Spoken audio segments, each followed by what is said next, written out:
You know, the other day they kind of wrote to us, said, just to let you know, we'd like to announce the fight for New York. I said, no. I said, you can't. Like, and by the way, there might even be a situation where they go for it and do announce it. And you probably see me coming out quite quickly and say, no fight. Because I promise you, if they announce that fight without an agreement in place to change the venue, there will be no fight. Yeah. And we ain't bluffing. So we feel really strongly that this fight should be in the UK. Everyone's got to sign off on it. And I think Eddie and AJ have categorically said that as far as they're concerned, they're not signed off on anything yet. So that's where we are. Eddie Hearn has just dropped a brutal warning over Anthony Joshua and Tyson Fury's New York plan, claiming this blockbuster fight may never happen. So the current update is everybody wants to do the fight in New York, apart from Anthony Joshua and me. We're under a huge amount of pressure, and we're being told by Turkey Al-Sheikh and those guys, look, Netflix particularly, you know, they really want to do the fight in the US. And it's almost like not a please Eddie, but like, we're partners, we're paying a lot of money. Come on, you have to kind of understand that we need to put the fight in where we feel is commercially the best place. I don't agree with their arguments, but I'm not paying the money. Do you know what I mean? But we wouldn't have signed the contract. According to Hearn, no amount of money could persuade them to agree, as staging the fight in America would seriously affect Joshua under the signed contract. You really feel that commercially you're going to be so much better off doing it in America? Okay, but how does that reflect on Anthony Joshua? Like, and at the end of the day, I've said it before, we kind of want to say, well, if you want to do it in America, you've got to pay us all this money to change. Because we're not really bothered about the money. We want it in England. Yeah. So we want to make it so much money, they just go, oh, do you know what? Let's just do it in England. That's our dream scenario. But they might pay the money. And then we've got no choice. But you know, in an ideal world, let's just do it in the UK. With the contract reaching a crucial stage, Frank Warren has erupted at Hearn, insisting that those paying both fighters should have the right to decide the venue. Fighting who's done the deal, you know, who's running the event, that's seller. Seller in Turkey, yeah. That's put the money. You know, they're the ones who put the guarantees up and the money. They're the ones who paid for the two comeback fights for them. And that is the business side of this sport. The people that are moaning about the fight not taking place in the UK or whatever, if they're the paymasters and they want to build a market out in the States or put a heavyweight title fight there because of the history of MSG, etc., etc., etc., that's where it goes.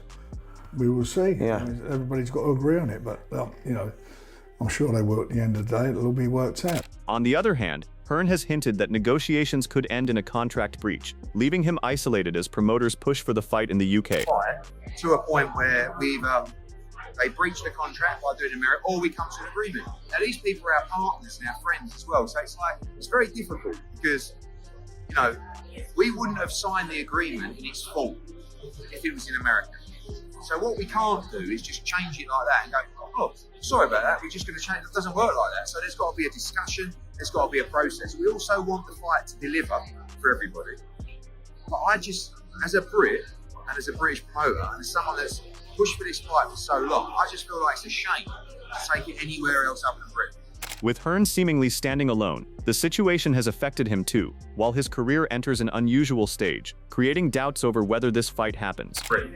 So we're doing everything we can, and AJ, you know, these guys, they all, you know, try and, AJ, come on, America. Oh, after the Jake Paul fight, have you met? He's like, no, guys, this is a British fight. So, like, I don't know if we're going to win that race, but we're doing everything we can for British fight fans, and I'm becoming very unpopular in that circle by doing so, because they think I should just do it, but I'm saying no. Like, so I do all I can. That's it. Thank you for your time, mate. Putting even more heat on the situation, Fury himself doubts this fight will actually happen.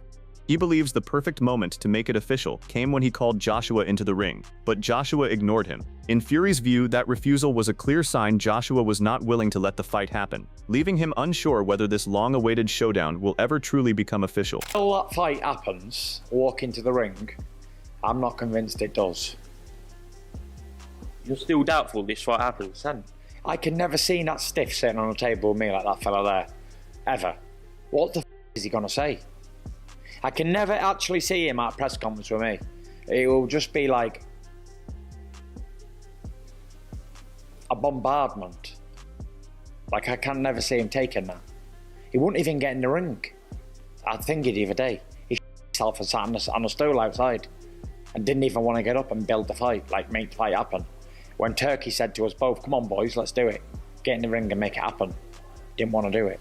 So I was going to come face to face. Speaking on the situation, Johnny Nelson shares his thoughts on why Joshua refused to step into the ring with Fury. He highlights key moments from recent developments, explaining why the fight now appears to be in serious jeopardy, with Fury questioning whether the showdown will happen, and Joshua making remarks that add further uncertainty. Nelson believes the growing ambiguity surrounding both sides is becoming impossible to ignore. You know, this is no nonsense. If I'll do this, I'll do it when I'm ready. He said there's more important things in life than this. And so him and nobody's going to put me under that kind of pressure. So AJ knew he was going to be put under some kind of pressure going to that show. 60,000 people there, all the eyes on the world there. He knew something was going to happen. So as a fighter, you've got ego to think, I ain't making no man call me out, make me look soft. AJ stayed in his seat, because at the time I'm like, get up man, don't let my man go talk to you like this. And AJ sat in his seat. And he didn't bite. And when he said that with Anna, I said, he's off out. He's not off in, he's off out. He went there, he likes boxing. He probably went there to say, is this going to make my juices flow? At the same time, Nelson casts further doubt on the fight, suggesting Joshua is currently in a state of confusion. He believes the only way to know it is truly happening is when both men come face to face. With Joshua refusing to enter the ring with Fury, and recent revelations adding uncertainty, the showdown remains far from guaranteed. Turkey said there's a big announcement. I said, unless you see both fighters face to face and say it, they're fighting each other, this fight is not going to happen. No, it will happen. I said it won't. And all the times I decided the fight's happening, when have you ever heard both of them in the same day or the same week say, yeah, we're on, it's sorted? The fight was almost happened, then it didn't happen. I said, so unless he gets in, don't get carried away with it. Bullshit. And so I don't think it's happening, especially hearing what AJ said. I said, you know what, I respect that. You aren't being put under pressure by nobody. And the words that came out, I'm like, he's half out, then half in. And he's trying to decide, do I want this? Is it worth it? Don't want it enough? That's what he's trying to do. Another reason the fight may not be building as expected is Joshua's recent performances. Fury has labeled him a flapper and chinless wonder, questioning his resistance and power at this stage of his career. Those comments add another layer of tension, especially with Fury seemingly doubting whether Joshua remains the same dangerous opponent he once was. Do you think you don't want the fight then? I think he's a bottle job flapper. A chinless wonder as well. And the latest twists have only intensified the situation. Simon Jordan believes British fans are being denied the fight they deserve, while also raising questions about Turki Alashik's intentions. He suggested the prolonged confusion could stem from Alashik prioritizing his relationships with Dana White and Zuffa Boxing, rather than keeping the focus on this blockbuster showdown. For New York, it's a done deal in New York.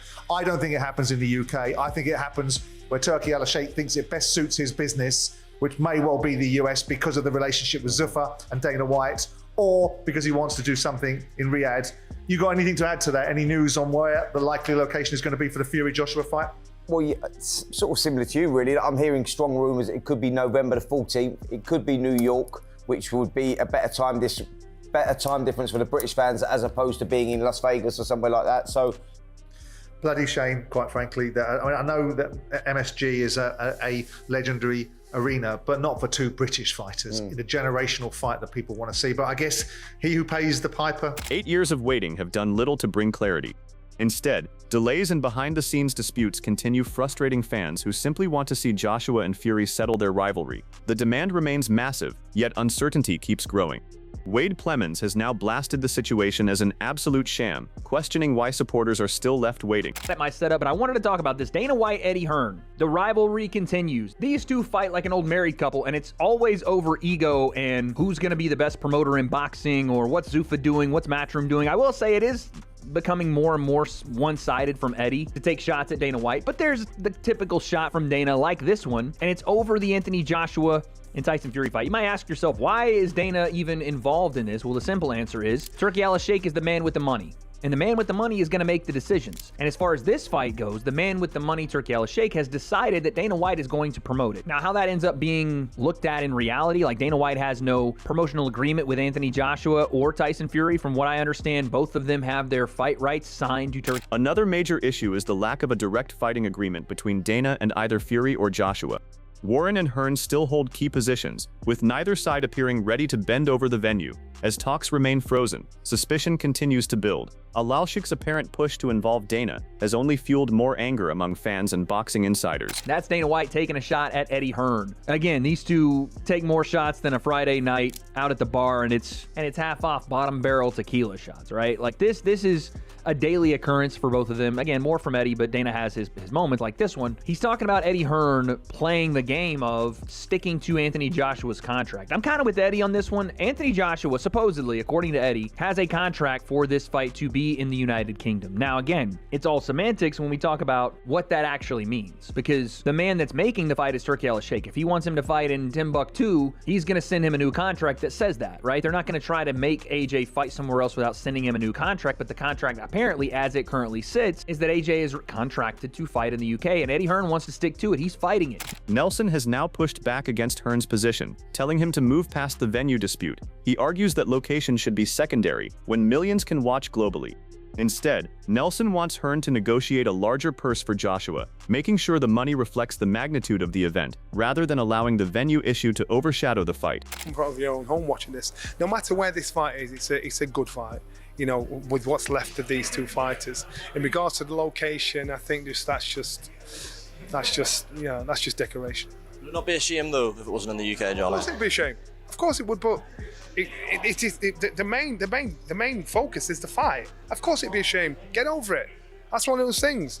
And I'm quite sure it might be a good chance for Eddie and AJ to put a few extra zeros on that contract. You know, but in reality, you know, of course you'd like it to happen. If it was that bad, you could just say, I'm not fighting unless it's in the UK. Both fights could do that. Will they? No, they won't. So this fight will be wherever Turki wants it to be. He feels AJ is not showing the urgency or hunger this moment demands. In his opinion, Joshua needs a harder edge, greater intensity, and stronger commitment in camp. Talking well is not enough anymore. Nelson believes his actions inside the ring must do the talking. I don't think he's mentally strong enough. I don't think he digests situations like most of us. You know, we all go on about Daniel Dubois. He's obviously looked at things different. You look at AJ. AJ will be talking to you shadowboxing. He's a big ass grown man. You're like, yo, just talk to me. You know, he's asking for the opinions of people that should not even care what they've got to say. So he probably looks at and digests things differently, but he's more articulate. He's on it, and so you've got to be a special kind of animal to get to those kind of heights. AJ's done amazing things from 18 years old, and people keep forgetting that. But when your time's up, your time's up. Joshua has come under heavy scrutiny following the Prenga bout, with Duke McKenzie questioning whether continuing makes sense. McKenzie feels Joshua has already achieved enough to secure his place in boxing history. From his perspective, the latest performance showed a fighter past his peak, prompting him to urge AJ to abandon the Fury fight and retire while his legacy remains protected. Billionaire, you've got more money than sense. Walk away from the sport now before you can't walk away from the sport. Now, I think he's a little bit delusional in thinking that he can continue boxing. That's one sign.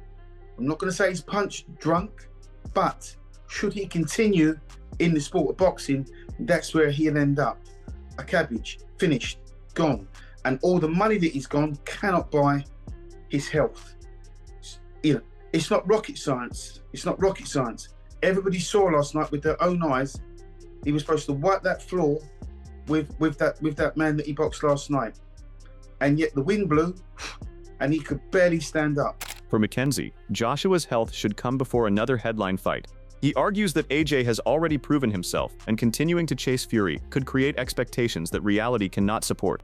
The damage Joshua absorbed from Prenga's uppercut and jab only strengthened McKenzie's concerns, convincing him that stepping away now could be the wisest move for Joshua's long-term future. Be revered and remembered by your adoring public, the people that care, the people that love you, the people that pay you hard-earned cash to come and see you whenever you fight. They'll travel the world, they'll watch you, of course they will, but that's not how they want to see you, and that's not how they want to remember you. They want to remember you as AJ, you know, body beautiful, looking good, talking good, walking in straight lines, being articulate. That could get seriously robbed from you if you continue in this sport. And you know, you got lucky last night, because right, you made your own luck to a degree because you've always been a big puncher. But if you look at your record, you know, 26, 27 wins, right? All KOs. But then you flip. Speaking about the venue battle and ongoing contract talks, Gareth A. Davies believes negotiations are still moving behind the scenes. While Hearn insists he is not demanding additional money, simply for changing locations, Davies offers a different interpretation. He claims the financial issue is actually at the heart of Hearn's position, suggesting the venue dispute may be about money after all. And renegotiated the contract already.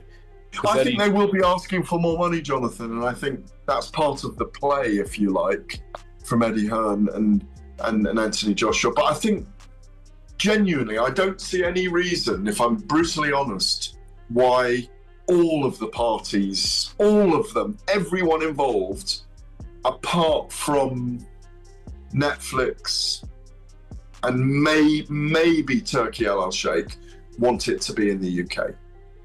Mm-hmm. Because it makes absolute sense for everyone who... Fury's got advantages with it going to Madison Square Garden, by the way, in my view. Psychologically. Fury has already called Joshua a chinless wonder, and adding even more pressure, Mackenzie is no longer expecting anything remarkable from him. He previously leaned toward AJ, but his recent performances have changed that view dramatically. Now, he struggles to picture Joshua winning, especially after seeing confidence disappear from his recent outings. Mackenzie believes AJ looks like a different fighter, and without that belief, his chances against Fury could be in serious danger. So sure now, I don't think either of them really cover themselves in, in glory in their victories, because I don't think either of them look particularly great in these fights. And if you look at the kind of calibre, even that AJ's boxing up until this point, Jake Paul, not a boxer, Francis Ngannou, not a boxer, to get his confidence back, but he didn't go into this fight with a lot of confidence. He didn't look confident going into this fight. His ring walk, I don't know what he was off with the fairies. He didn't look confident. This wasn't the AJ of old. This just looked. AJ he looks like a troubled man to me. So if we're going, I hear that, and we know the reason. But we know the reasons why for that, because we've just picked the bones out of it. Fury looks like an old man. Mackenzie is unsure whether Fury will actually look better, but his biggest concern remains Joshua, whom he doubts can make meaningful improvements. Fury, however, still gets the benefit of the doubt. Mackenzie believes he has the ability to rise when the pressure peaks, something Fury has demonstrated throughout his career by producing stronger performances whenever the biggest challenges demand more from him. What he was in his last fight, because there's something badly missing from AJ, which I don't think he's going to get back. Do you not think AJ will be a much better version of himself when he boxes Fury? No, I don't. Yeah, I sort of disagree with that. You know what? Up until their last fights, I was all over AJ. I thought, I thought AJ would absolutely wipe the floor with Fury. I don't see that happening now. Yeah, I think we know from track record as well. Sorry, Simon. I think we know has been proven in the past. Fury will rise to the level. He's done it before. I wrote him off after the Ngannou fight. Yeah. And then he come back in the Usyk fights and he gave a very good account of himself in those. In his comeback against Makhmudov, I wasn't expecting as much as I saw. So I think he will raise the game, but AJ should raise his game as well, and they should both be at the very best. It is not just Joshua and Fury facing scrutiny. Recent developments have also intensified doubts over whether this fight will actually happen. As contract talks move forward again, Gareth A. Davies cannot understand the push toward America. In his view, staging the showdown in the UK makes far more business sense, with greater commercial value available closer to home. It's coming on board right now. This fight is probably worth commercially in the UK, I'm going to say 80 million. Yeah? So they'd have got 35 and everyone else would have shared the spoils of 10. You know? But we're talking about 100 million. So I've said to you before, haven't I? Money, timing, ego. I must have said those words to you. Yep. The ego doesn't matter right now. The money and the timing is critical. The money is on the table. So think about it logically. Unless you want to duck this fight, you are going to take it. Unless there's going to be collective oohing and ahhing. Well, we have myself and Spencer Oliver in the studio for Fight Night the other night on TalkSport. And every caller wanted it to be in the UK or thought it was past its sell-by date. And they're not wrong. but we will still all watch it no matter where it is in the world. So, is Joshua versus Fury finally heading toward the ring, or are these endless disputes quietly killing the biggest fight boxing has waited years to see?